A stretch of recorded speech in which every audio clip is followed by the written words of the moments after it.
Puma-man, does more than a puma can. Thrown from the side of a building, survived the fall without trying. Watch out. In 1980, the Italian superhero movie Puma-Man came to the big screen. Dr. Cobras wants to attain world domination by controlling the thoughts of other people with a golden Aztec mask. This is where Puma-Man comes in. Hey, nobody cares about your Puma-Man. We want Spider-Man, damn it. Watch out, here comes the Puma-Man. Whatever. Spider-Man does whatever a spider can. Spins a web any size, catches thieves just like flies. Look out, here comes the Spider-Man. I am so high, I can hear heaven.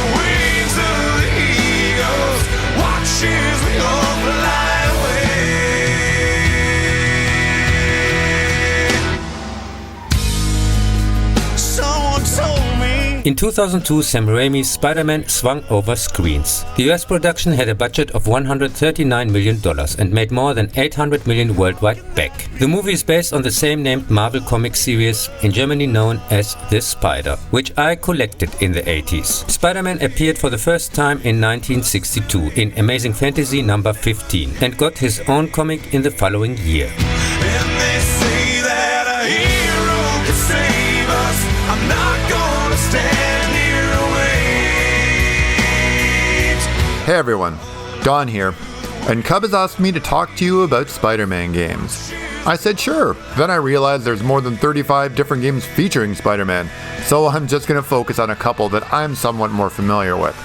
My first experience with a Spider-Man game was on the Atari 2600, and that was back before it was even called the 2600. It was just called the Atari VCS, I think, Video Computer System, where the purpose of the game is to swing your way up the building, avoiding enemies, collecting them if you can, avoiding the bombs, doing the same thing, and also the Green Goblin in order to defuse the Super Bomb. Next, I will talk to you about Spider-Man Return of the Sinister Six on the NES. This game doesn't really hold a fond memory for me, since I was a big fan of the original Sinister Six in the comics and also the Return of the Sinister Six, but this game is just plain terrible. The controls are super clunky, and its over hardness in terms of difficulty is what really kills it for me. Finally, we will touch on my favorite video game featuring Spider-Man, that being Maximum Carnage on the SNES. Don't get me wrong, this game is hard AF, but there's nothing like a good beat-em-up to remind you how much fun the 16-bit consoles were. And they're watching us. They're watching us. Yes, we all fly away. The 1967 animated series Spider-Man is probably the most accurate to the Stan Lee Steve Ditko run on Spider-Man. But what in the heck were they thinking when they made a teenager sound like this? There are few things freakier than a bleary-eyed, typical teenage superhero. The 1999 Spider-Man is Spider-Man Unlimited. It's actually a pretty decent Spider-Man animated series. It was very short, 13 episodes. Rhino Romano is the voice of Peter Parker in this, but I think he did a better job as the voice of the Batman. Then Gotham has one Batman too many. Which means one of us has gotta go. My thoughts exactly. 2017 brought us Marvel's Spider-Man on Disney XD. This one has Robbie Daymond as the voice of Peter Parker / Spider-Man. And I'm going to say, I liked him in this role, but I think he did better in this one. What is she? Hey, wait a second. What is she doing? Wannabe reviewer here, dropping in at the Lone Wolf Cub's request. For anyone who doesn't know me, I have a YouTube channel where I do reviews on all sorts of stuff, such as anime, movies, video games, and of course, animated TV series. Now, when Cub approached me about discussing a Spider-Man animated series, I knew that there was only one answer for which one I would be talking about. Running for only 2 short seasons from 2008 to 2009, I think it is incredible just how beloved the spectacular Spider-Man series is. What makes the series so good, you may ask? Well, just about every aspect of the show is perfect in my opinion. You have a likable, relatable Peter Parker, an excellent supporting cast, villains with interesting backstories, clever fight scenes, a great soundtrack, and story arcs that not only show consistency throughout the series, but also set up the groundwork for future events and interactions. Everything is just so well written, and the way the series pulls from all available source material to create something fresh is very well done. While the show met an untimely demise due to legal problems behind the scenes, it has still managed, for many fans, to eclipse every series that has come before and even after it. Hey everyone, I'm Mackenzie Lambert, host of the Mech and the Movies podcast, here to tell you about the late 1970s iterations of Spider-Man on the small screen. We start with 1977's The Amazing Spider-Man. This made-for-TV movie was the pilot of the live-action Spider-Man TV series. Starring as the web-slinger is Nicholas Hammond. The plot revolves around an unknown guru who puts people under hypnosis and has them commit crimes. Wait a minute. That's completely stolen from puma-man. It's not. Your stupid puma-man came 3 years later. Whatever. He eventually holds the city ransom when he threatens 10 people will commit suicide under his control unless he is paid $50 million. The supporting cast features David White as J. Jonah Jameson and Michael Pataki as Captain Barbera. The film premiered on September 14th, 1977 and was a ratings hit, becoming the most successful made-for-TV movie of the year for CBS. The film was given sporadic theatrical releases where it earned $9 million. But with no information on the budget, there is no telling if the sum counts as success or a failure. A sequel was inevitable. On May 8th, 1978, Spider-Man Strikes Back was aired on CBS.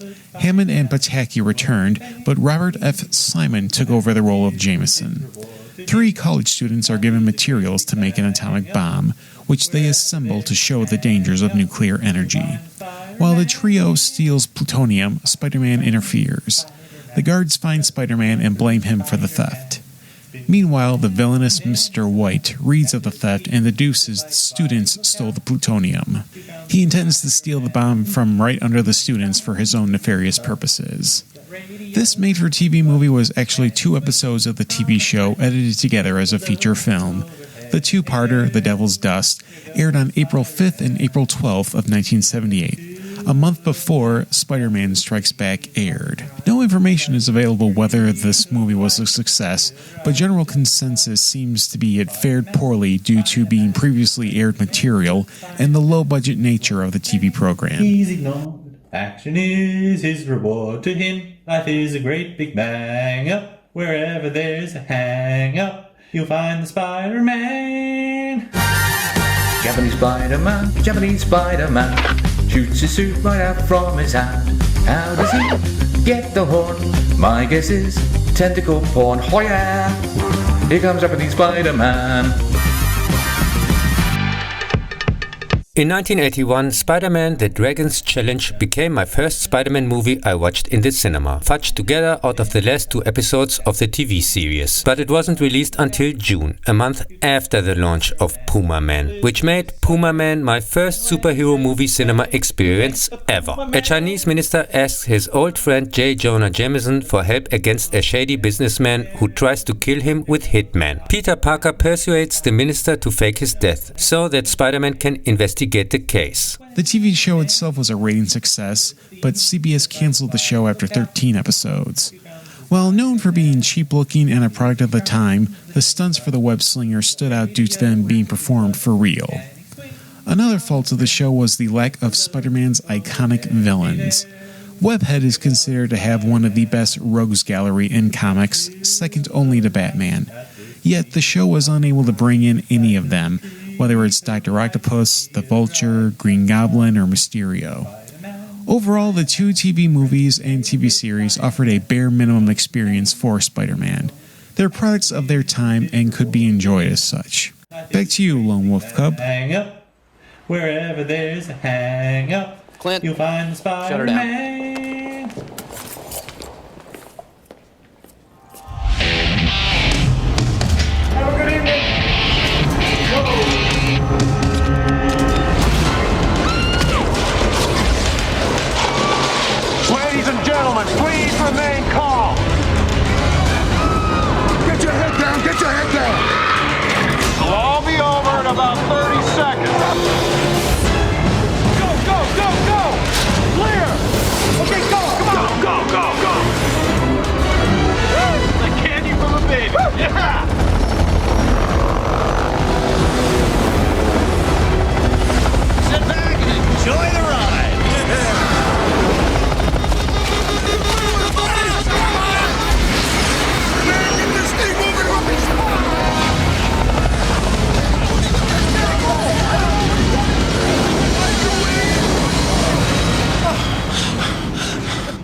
Peter Parker lives with his Aunt May and his Uncle Ben. On a school trip, he's bitten by a genetically manipulated spider and develops superpowers. At the same time, an experiment goes wrong in the Oscorp laboratories and Norman Osborn becomes the Green Goblin.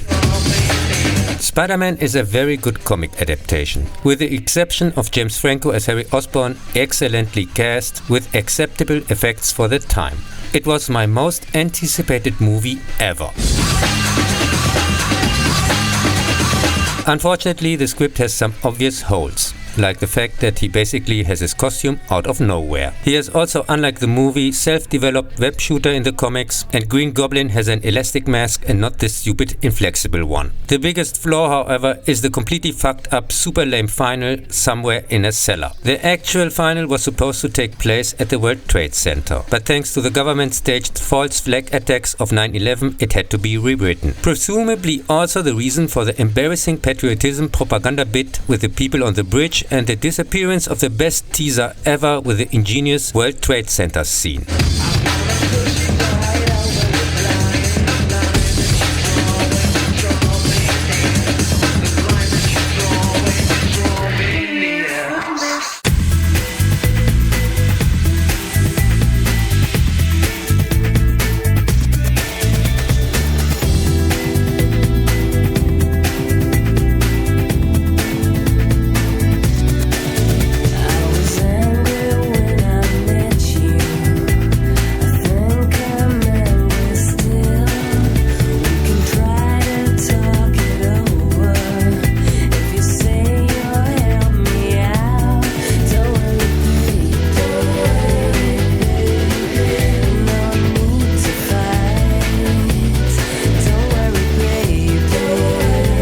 In 2004, the financially equally successful sequel came out.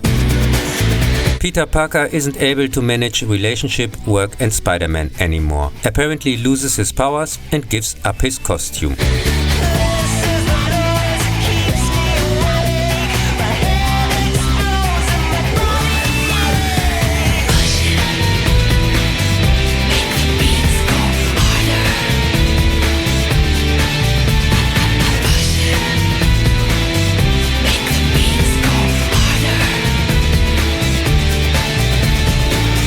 At the same time, another Oscorp experiment goes wrong, and Doc Ock enters the stage, perfectly portrayed by Alfred Molina.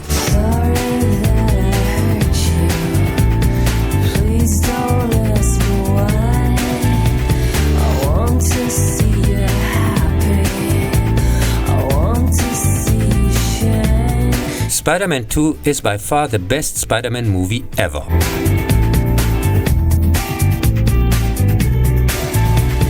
He has of course some minor flaws, again the miscast of James Franco, and in one scene a confusing score piece which clearly ripped off,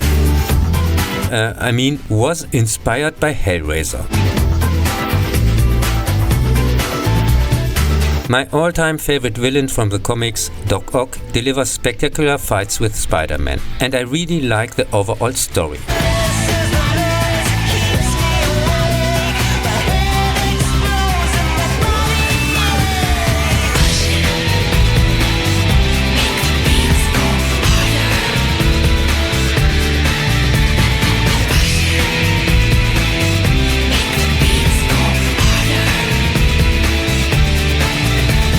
It's also the last good Spider-Man. From now on, the first Halloween rule applies: not as good as the last, but at least not as terrible as the next one.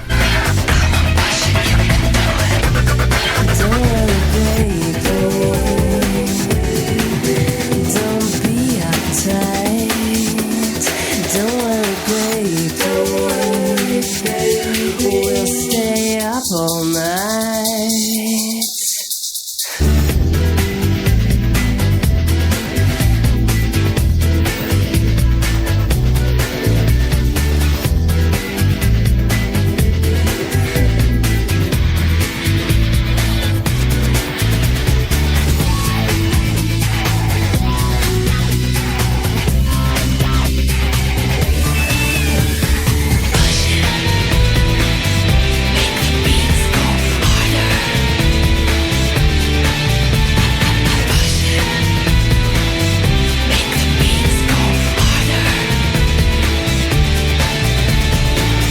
Spider-Man 3, the frequently bashed conclusion of Sam Raimi's Spider-Man trilogy, honestly isn't that bad in my opinion.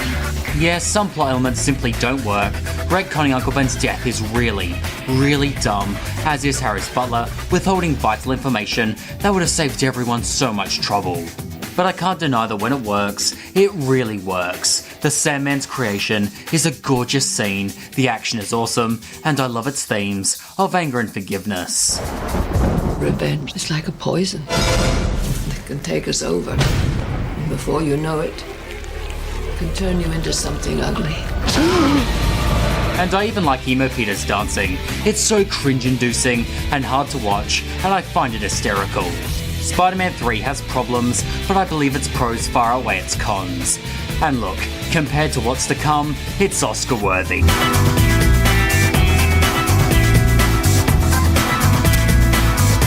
In 2012, Mark Webb's The Amazing Spider-Man was a hasty reboot so that Sony can keep the rights to the character. He has a completely new cast and a similar origin story. Also, this time Peter has again self-developed web shooters like in the comics. A one-armed scientist develops a serum with which separated limbs grow again. In a self-experiment, he becomes a lizard-like reptile that wants to turn the entire city also into lizards with a serum distribution system on a rooftop. Unfortunately, this god-awful boring as fuck nonsense made enough money to justify a sequel.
If you want to understand everything wrong with modern blockbusters, then you need look no further than The Amazing Spider-Man 2. I mean, when the director states that he wanted to create a universe that can withstand and anticipate future storylines while also working in and of itself for one movie, you get the feeling that this is not a film being made because someone had a burning desire to tell a classic story on the big screen, but because shareholders need constantly bigger returns. I mean, how else can the 9th highest grossing film of the year, with takings of over $700 million, be described as performing below expectations?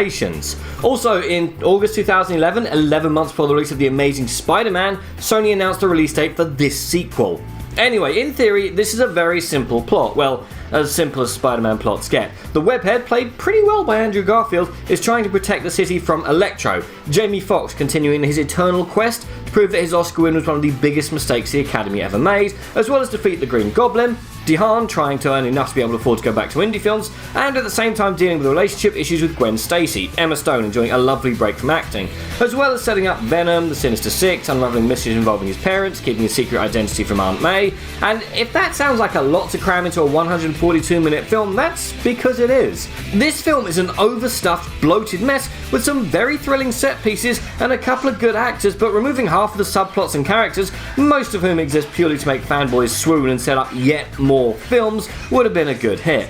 Garfield could have been a good Spider-Man, although not as good as Tom Holland or Josh Keaton, but he just gets drowned out by all the noise and unnecessary side plots and hints at the future. I mean, at least Marvel are slightly subtle when they use one film to advertise 4 more, so I definitely think that you should skip it. I'm Daniel, it's been a dunking. If you've enjoyed this video, please like, share, and subscribe. This is the noise that keeps me awake. My head explodes and my body